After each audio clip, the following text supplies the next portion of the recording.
All right. Hi, Cody. How are you? Good. How are you, Beth? Good. Hey, thank you so much for coming back and meeting with us again. We had a really good webinar with you last week during the height of ice dams. Again, this is Cody Krug with Gates General Contractors, and he's done a lot of work for our houses throughout the Twin Cities, and then also really educated us on ice dams. So I guess we're going to enter into the next conversation we started to touch on last week, and that is, what are tin roofs? And how do they play a role in Minnesota? They're not as abundant as what we see even when we go over the border to Wisconsin.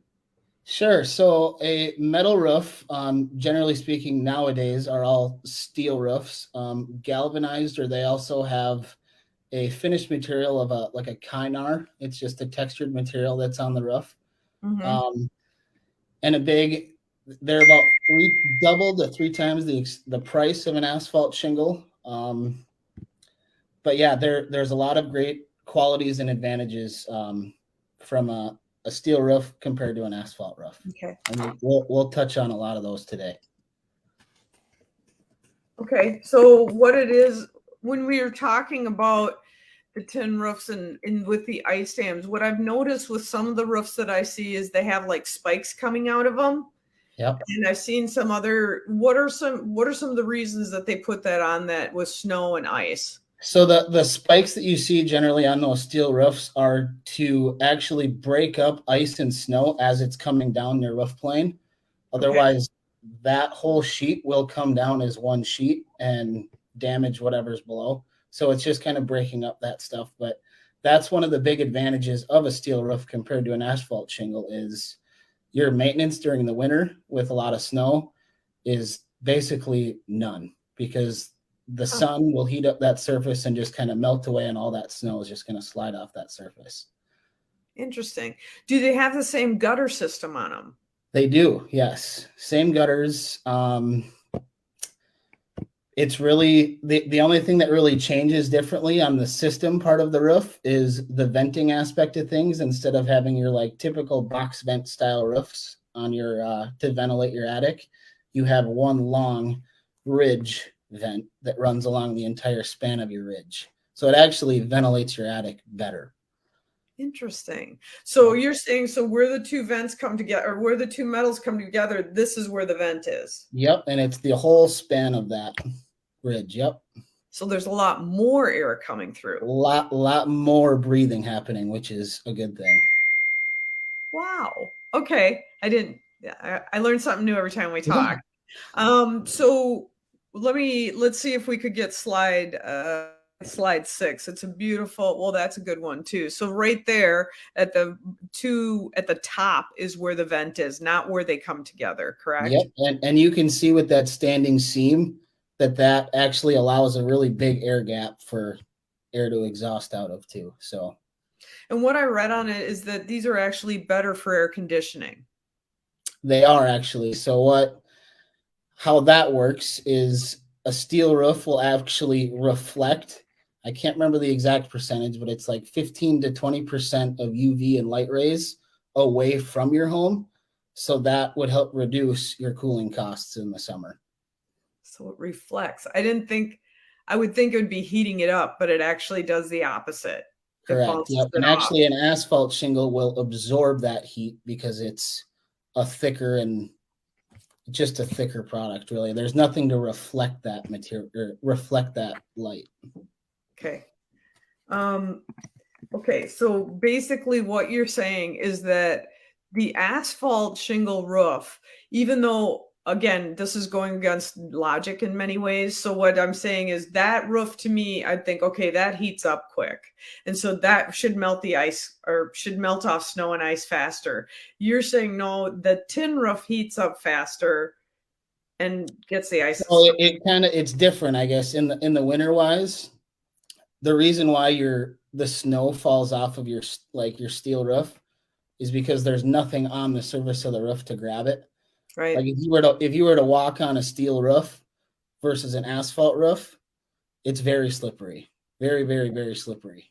Yeah. So that's really the only reason why stuff happens on asphalt shingles is because, and ice dams are an issue on asphalt shingles because you have more layers, whereas a standing seam metal roof, you have overlapping seams, which you would see if you went back to the other one, but those actually like close over and they seal. So there's nothing getting underneath the roofing.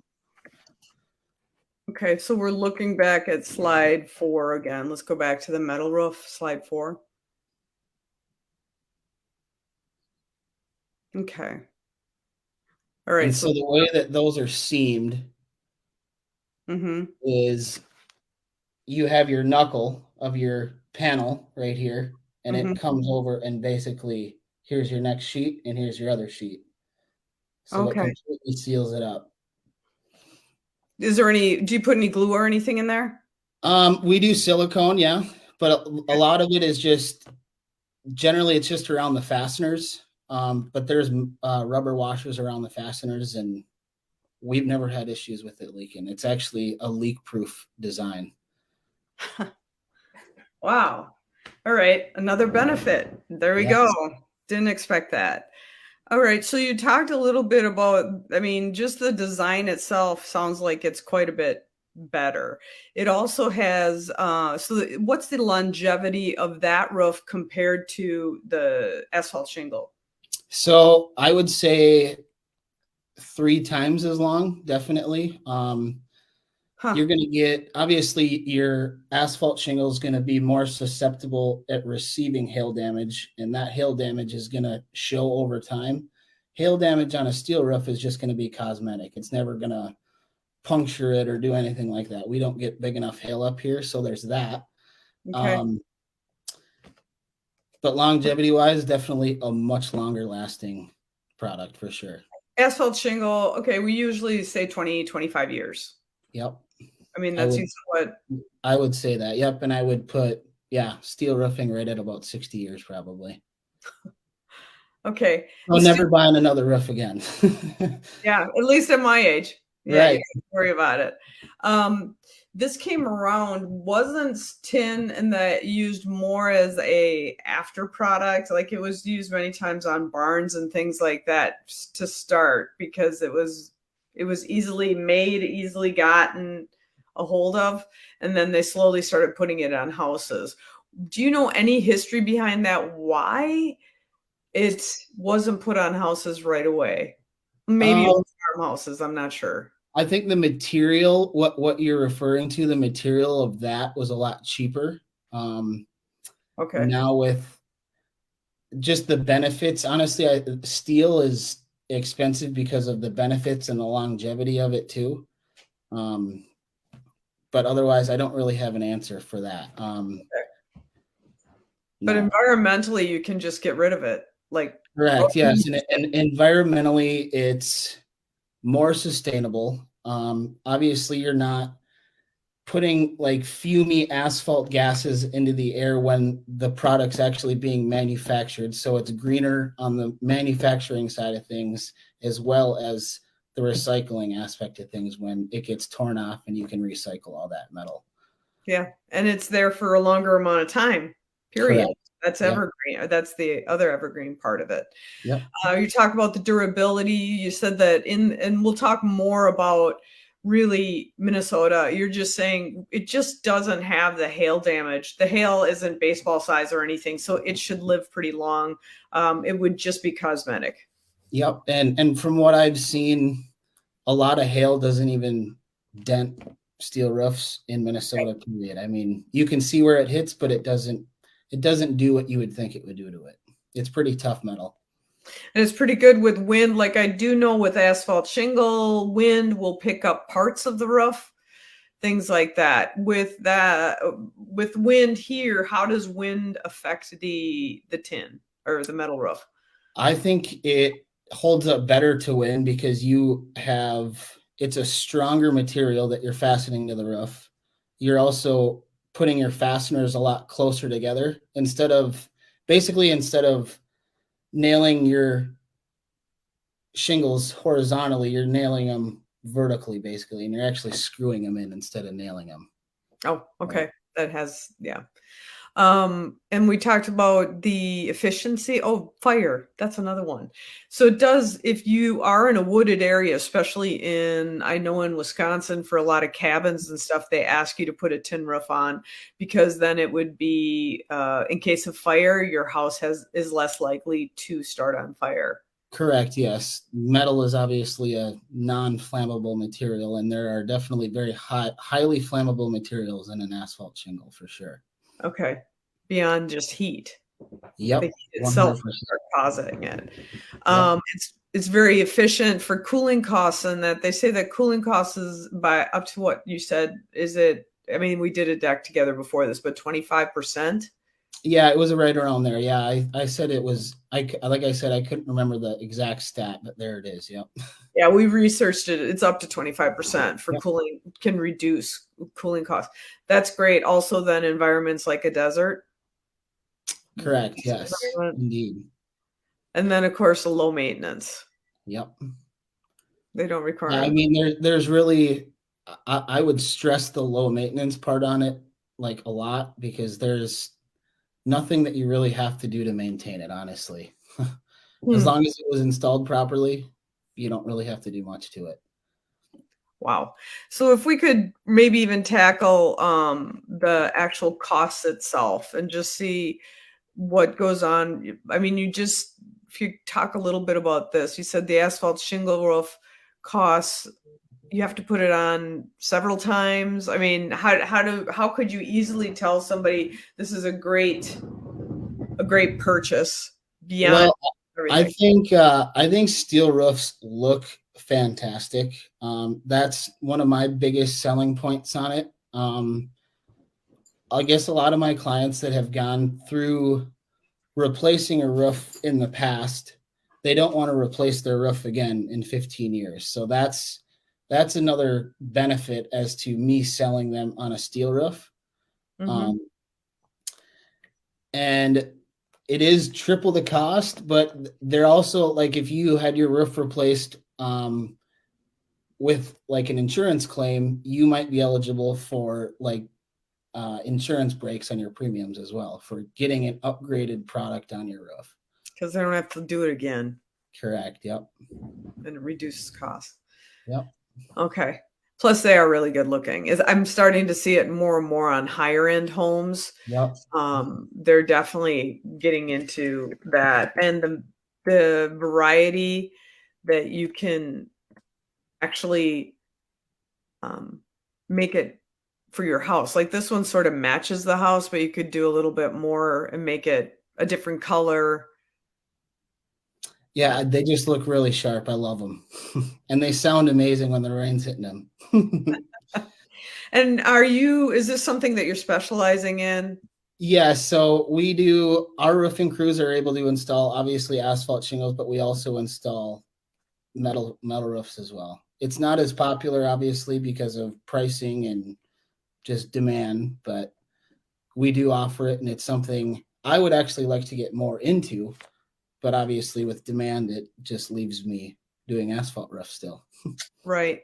Are the materials readily available? I mean, since COVID, some things are available, some things aren't. So they are, honestly. I haven't looked at asphalt material in a couple months, but I would say it was readily more available than asphalt shingles this last year, just with the high demand with asphalt shingles. So, okay. And did we have any storms or anything this year? What's that? Did we have any storms this year that we needed more roofs? We had one of the biggest storms in 10 years. Yeah, it was crazy. Was it in Bloomington? No. Okay. No. Where was it? It was all over St. Paul, Hudson, Woodbury, Oakdale. I did some stuff over in Big Lake as well, but yeah, I think Bloomington and the West Metro kind of lucked out with everything. This time. Yeah. Do you need specialized crews for this?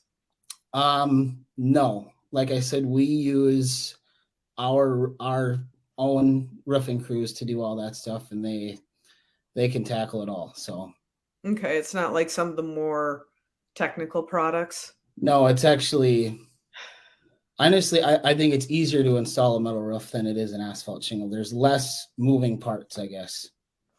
Your material comes in bigger lengths, and it goes a lot quicker too. Wow. It's almost prefab in some ways, Yep. compared to asphalt shingle. What about the commercial? Do they tend to be using a lot of commercial roofs, like metal material on that roof?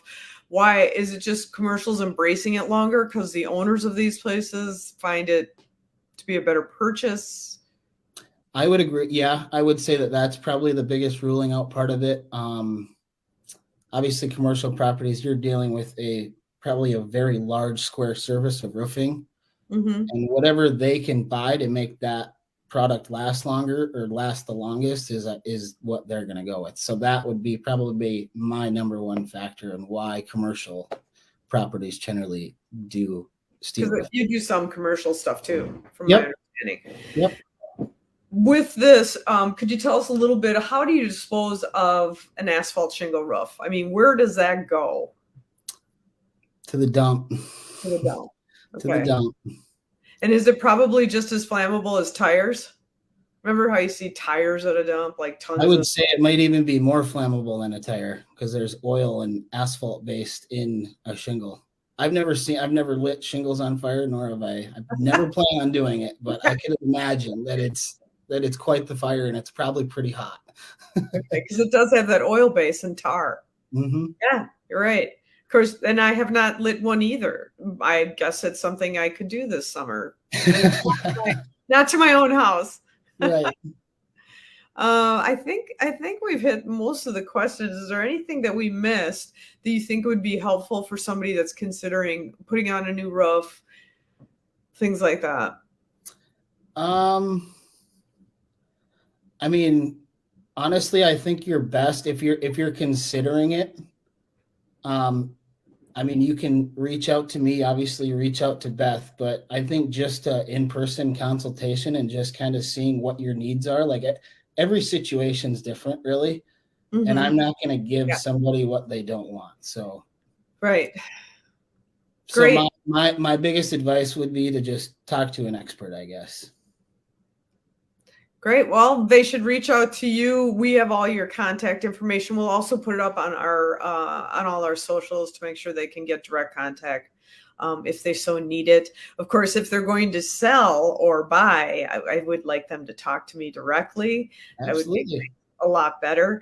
But thank you, Cody Krug at Gates Commercial Contracting or General Contracting, and I look forward to whatever our next conversation will be. But I think this is super informative, and I appreciate it. Yeah, absolutely. I look forward to the next time too, as well, Beth. Thanks. Thank you. Bye.